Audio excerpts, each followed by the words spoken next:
Hi friends, Tony DeWitt here, Missouri appellate attorney and a guy who likes to make the law make sense on YouTube.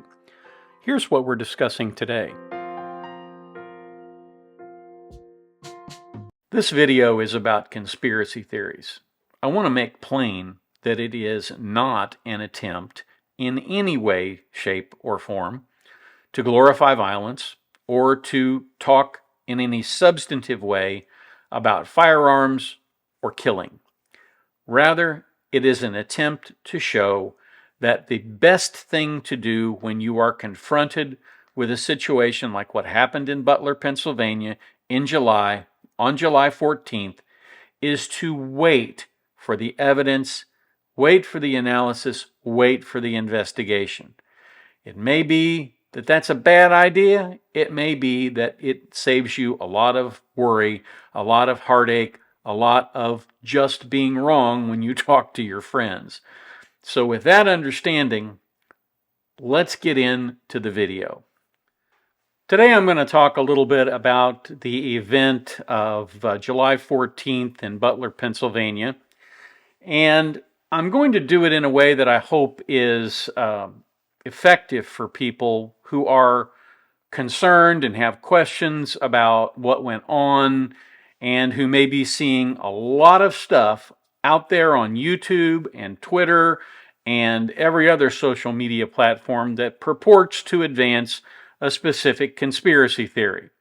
Now, I am also aware that many times, particularly in the last couple of years, what is asserted to be a conspiracy theory in January winds up being a fact in September. So I'm aware of that, and I realize that there are a lot of things that don't necessarily get shared at the beginning of a problem. And that's especially true when the government is investigating itself. But I want to start today by pointing out that I grew up in the 1960s and 1970s. I was witness to the conspiracy theories generated by the Kennedy assassination. I'm sure you have all seen film of Mr. Kennedy. Let the word go forth from this time and place to friend and foe alike that the torch has been passed to a new generation of Americans. The assassination that occurred in November of 1963 was one of those moments where everyone remembers where they were when they first heard the news. I was in a third grade classroom in Sacred Heart Elementary School in Sedalia, Missouri, when the janitor came running in and announced to Mrs. Hayes, our teacher, that President Kennedy had been unalived. And it was a defining moment in my life, and I watched everything, all of the pomp and circumstance that went with that. And it was unsettling when you are in the third grade to see the leader of your country have that problem. Now, the assassination was first investigated by the FBI, and then, because there were so many questions, they formed the Warren Commission. And the Warren Commission was composed of what I would call the political and judicial glitterati of the time. They thought they were the best minds in the law, the best minds in terms of the judges. Obviously, the Warren Commission was chaired by Justice Earl Warren, and that's why they named it that. And his job was to collect the facts and produce a report. Well, over the course of many months, they gathered the facts and they collected all of the film that had been shot on that day, including the infamous Zapruder film, which no one has still seen all the way through.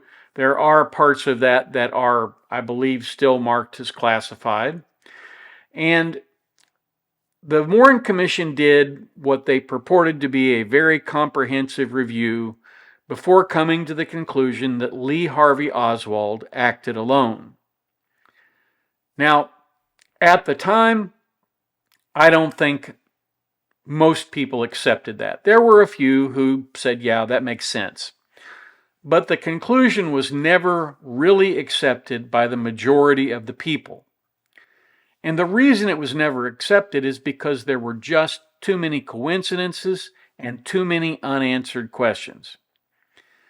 Part of it was because Jack Ruby shot Lee Harvey Oswald the days right after the assassination and before he could be definitively questioned.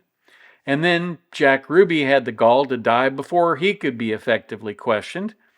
He passed away from cancer, I believe it was about 9 months after he shot Lee Harvey Oswald. I grew up watching this show unfold before me in slow motion. And I have to tell you, I am never sure we'll ever know the full story. And I'm not sure we would like what we found if we did know the full story. And that, after a long-winded intro, brings me to the subject of today's video. After the events of July 14th in Butler, Pennsylvania, there have been a number of videos released here on the platform that offer up competing views as to what happened. There are a number of pundits who are claiming that the entire thing was staged. And there are a number of other people who are claiming there were multiple shooters. Yet all of these situations, the evidence for it is incomplete at best. Now, this is being recorded on Monday prior to the testimony of the Secret Service Director. I hope that in that testimony we learn a little bit more about all the multiple things that went wrong on that day. But I want to caution all of my subscribers to take any assertions about what happened on that day, whether they come from the director of the Secret Service or some random guy on YouTube or somewhere else on the internet, with a big grain of salt, maybe even a big block of salt. Why do I say that? It's because generally speaking, organizations have a desire to self-perpetuate. When multiple people are involved in a screw-up, and multiple people are at fault, at least in part, for the screw-up, then in large organizations, effectively no one is at fault. I've seen this happen from my time when I was in the hospital and when I worked in the hospital. If somebody made a mistake and it was multiplied by someone else's mistake, then everybody just concluded, well, we've investigated ourselves and found that we did nothing wrong. And that never really satisfied me, and it shouldn't satisfy you. And so at least at this point, it's difficult to know what actually happened. But let's take a look at a couple of the asserted allegations. And the most troubling one is the idea that this was a staged shooting. There are people who believe, for whatever reason, that Mr. Trump got somebody to shoot at him so that he could have an ear wound, so that he could get sympathy or empathy or whatever you want to call it. And you can always tell when someone has no experience with the type of weapon used and no experience in the area of ballistics or physics or any experience with red dot sights of the type that the intended assassin on July 14th used. You can tell that because they don't understand what they're talking about. Now, I don't have the means or ability to do a full breakdown of the ridiculous nature of that theory, but Brandon Herrera on his channel did have the ability to do that, and I'm going to link in the description the wonderful video that he did that goes through this and establishes it pretty definitively that it's an asinine proposition to assert that this was a staged event. He does so using ballistics, but I'm going to do so here using logic. Can you imagine the conversation with the guy that is the intended shooter here? Someone comes to him and says, hey, we just want you to wound this guy. We don't want you to kill him. We want you to shoot him in the ear. If you knew anything at all about presidential candidates and how presidential candidates are protected by the Secret Service, and you even took a cursory look around the grounds on that day and you saw that team of Secret Service counter snipers sitting up on the roof, and you believed that you were there to just wound or nick his ear, and you knew that doing that would expose you to those Secret Service people, what kind of person would take that job? What kind of person would agree, yeah, I think it's fun, I'll just wound you and then I'll get blown away? None of that makes any sense. It is not a staged event, and anybody who said so just lacks common levels of comprehension. And so, no matter how much they paid you if you were this guy, the idea that you could successfully execute this and live to spend your money is pretty minimal. That risk would have had to have been apparent, and he would have had to been willing to accept it, and that pretty definitively establishes that there was no conspiracy to stage the shooting. But if you subscribe to this theory, let me know in the comments and tell me why. Maybe you can convince me. Then there is the theory that this was an inside job, that the Secret Service was somehow involved in that. While I suppose that cannot be definitively ruled out at this point, I would like to think that the people who hire individuals to be Secret Service agents are a little bit better at weeding out people who might be prone to involve themselves in this kind of thing. I can't believe that anyone who spent a great deal of time in that organization would not be able to spot someone who had some kind of plan to get rid of this particular candidate. But hey, if you subscribe to this theory, let me know in the comments and tell me why. Again, maybe you can convince me. Then there is the theory that there was someone on the water tower hundreds of yards distant who was involved in a plot to get rid of this particular candidate. But when you look at the actual videos, as we're doing here, you have what I would call the UFO phenomenon. Have you ever noticed that UFO sightings are always made by people who have the world's crappiest camera? Most people could get a halfway decent camera and get a halfway decent photo of a UFO, but no one ever does. Instead, they're always blurry, they're always out of focus, and you can never tell anything from them. And I'm about halfway convinced that many UFO photos are created by prepubescent teens working in a basement somewhere with a flashlight and a green screen. But in Butler, Pennsylvania, in that case, there is a video that shows the water tower. And let's take a look again at that now. If you look over on the right side, where they see a dark image and they claim that this is a man, you'll notice that it is uniformly dark and does not really have a humanoid shape. It's also on the same side of that little bulge there where the shadow is on the big bulge of the water tower. In other words, the dark shape at the top of the water tower probably isn't a man. It most likely indicates to me that it's just a shadow. And that doesn't mean that people didn't see what they thought they saw or believe what they saw was an individual. But today, there is no ballistic evidence that supports a second shooter, and no one was apparently wounded by a second shooter.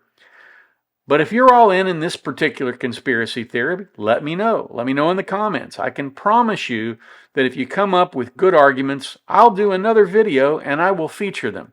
And that applies to everybody who might disagree with some of these conspiracy theories that I am attempting to debunk here.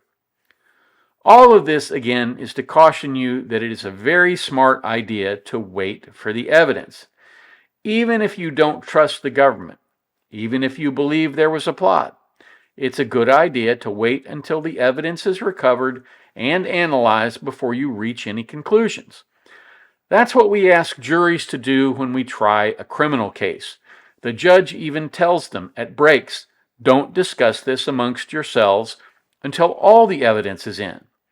And that's designed in order to prevent the jury from jumping to conclusions on the basis of only one set of evidence, because there's always evidence on the other side. Well, there I was. I thought I had debunked a lot of these things and convinced you that maybe it'd be a good idea to wait for the evidence. And then this happened.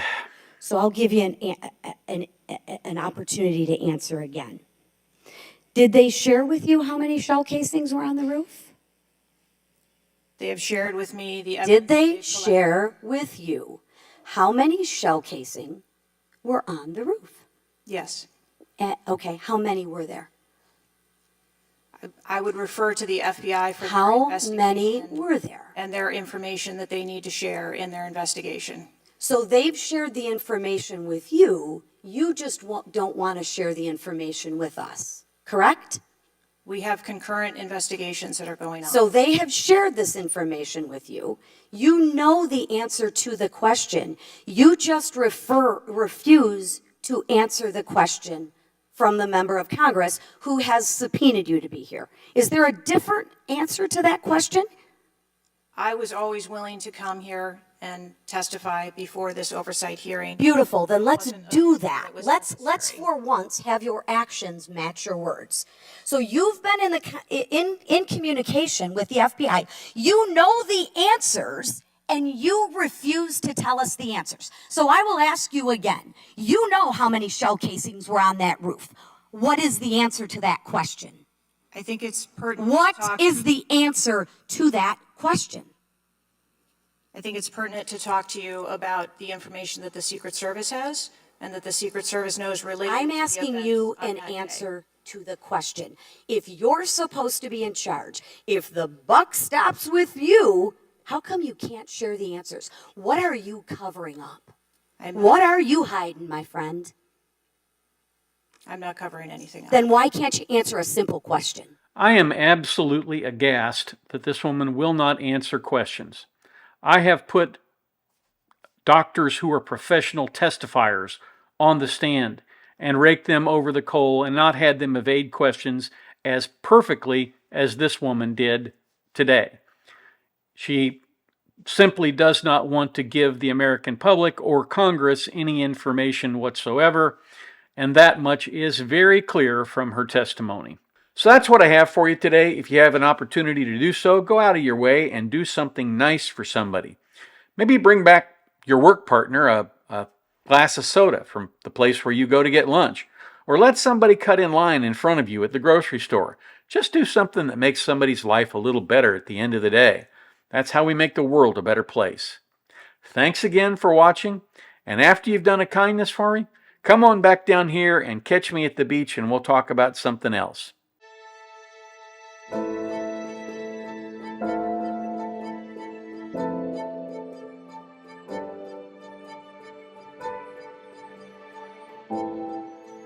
If you like this video, here are a few others you might try, and don't forget to subscribe. Have a terrific day, guys.